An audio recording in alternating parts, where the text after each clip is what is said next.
Welcome back. This is Tedtalk by David. As a kid, one of the first things I noticed was the fact that we had a lot of things that has made in China on it. Going from clothes, food, equipment, and many more.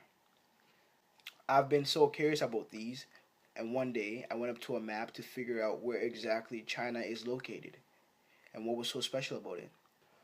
I was astonished to find out China was on the other side of the world.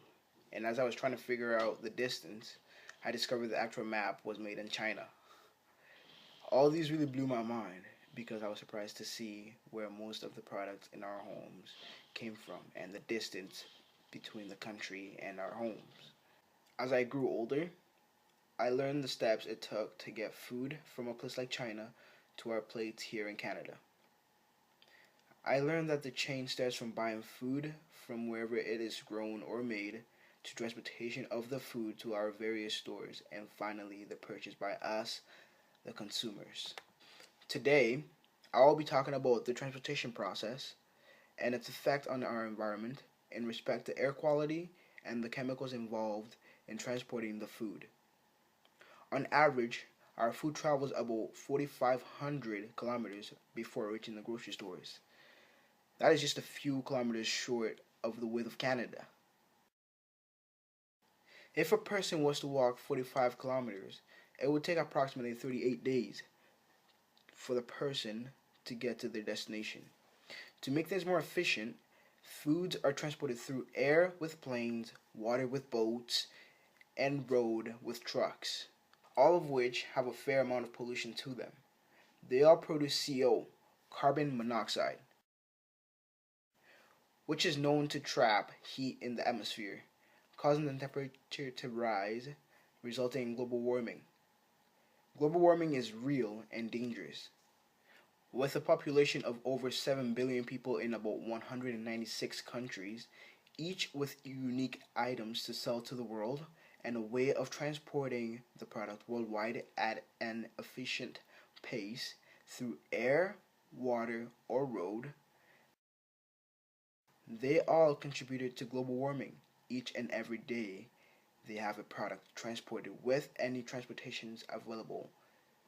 The possibility of global warming becomes more of a reality than a theory. With that being said, there are other factors involved in the transportation process that affect our environment and the order of nature, such as what is being done to preserve the food that are coming from a longer distance from rotting. For example, tomatoes grown in countries halfway around the world are picked green and ripened with ethylene gas. This process alters the nutrient of the tomatoes. By not letting them fully grow on their branches, the tomatoes will be deprived of some important nutritional benefits.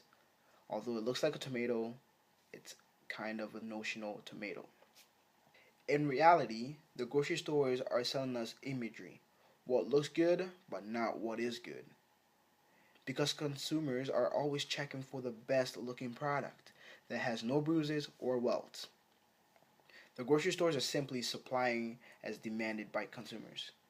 With the facts provided, pointing towards some form of disaster, there are also facts that can be found to prevent, reduce, or resolve issues regarding environmental decay from happening.